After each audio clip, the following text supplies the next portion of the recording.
Collègues, la parole est à Thierry Benoît pour le groupe UDI. Merci, Monsieur le Président. Monsieur le Ministre, moi je crois qu'il ne faut pas qu'on se raconte d'histoire et je sais que vous n'allez pas nous raconter d'histoire.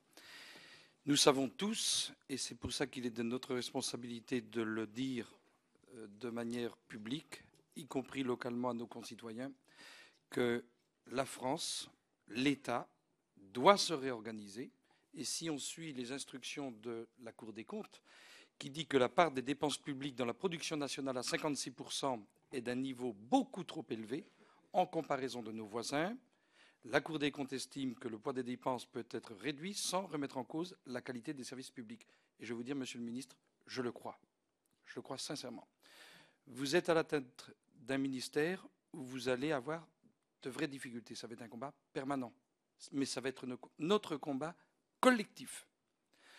Sur la question de la présence de l'État dans les territoires, parce que c'est de cela aussi dont il s'agit. Je suis convaincu que nous pouvons réussir la mission si, en effet, elle est conduite de manière concertée avec le niveau local. Redimensionnement, requalification, et je vais vous citer une expérimentation, c'est plus qu'une expérimentation. Ce que nous avons vécu, nous, moi à titre personnel en tant que parlementaire, mais avec l'ensemble des élus de mon territoire, en Marche de Bretagne. Nous avons redimensionné notre arrondissement. Et nous avons, avec l'État, le préfet, le sous-préfet, qui s'est vu confier une mission, et non pas une étude d'impact. Une mission. Ça n'a pas coûté. Nous avons, à un moment donné, envisagé de prendre un cabinet. Le préfet a confié une mission au sous-préfet. Et il lui a demandé de travailler à la réorganisation de la présence des services de l'État dans cet arrondissement. Il s'agit de l'arrondissement de Fougères, en Ille-et-Vilaine, qui était le plus petit arrondissement de Bretagne et qui était voué à la disparition. Nous avons redimensionné cet arrondissement en pratiquant une extension au pays de Vitré, qui regroupe maintenant le nouvel arrondissement 150 000 habitants. Et nous administrons, par anticipation, par concertation avec l'ensemble des élus locaux, nous administrons le devenir de 150 000 habitants, ce qui nous a permis de mutualiser le corps préfectoral en arrondissement, les forces de gendarmerie, de police. Nous avons travaillé sur les questions de trésorerie et nous avons même obtenu, puisque c'était indispensable dans cette réorganisation, le rétablissement d'une juridiction de proximité. Et je dirais que globalement, le territoire s'en est tiré.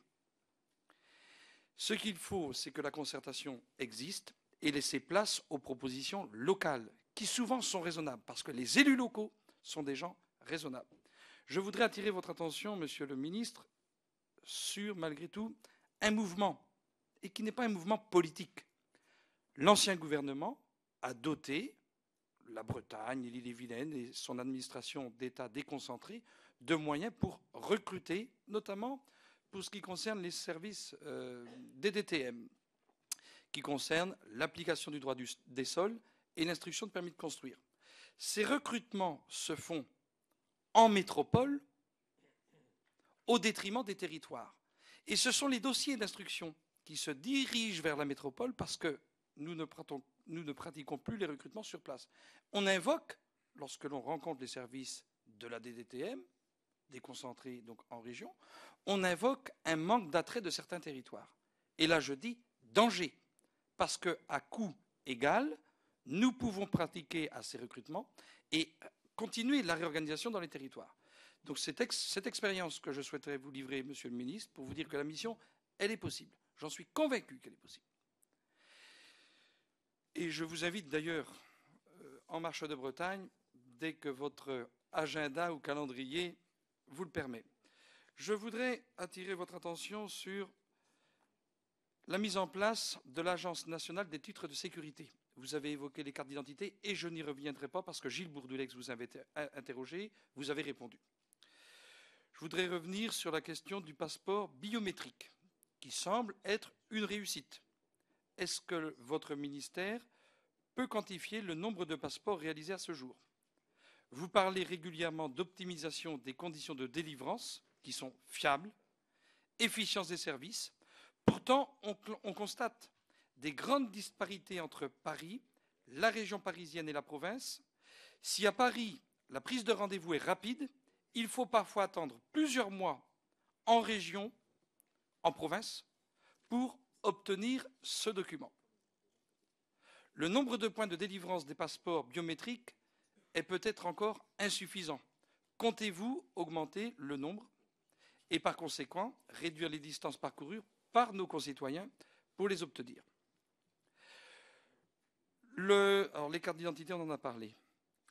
Le projet Phaton devrait permettre d'adapter notre fichier national du permis de conduire à la réglementation européenne. Il devrait être opérationnel le 19 janvier 2013, début 2013. Pouvez-vous nous expliquer concrètement les avancées permises par ce nouveau fichier? Monsieur le ministre, je vous remercie.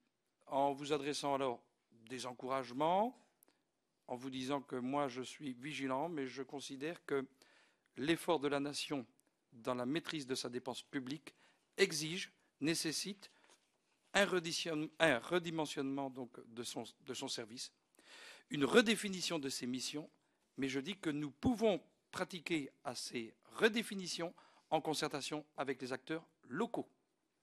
Merci. Merci, chers collègues.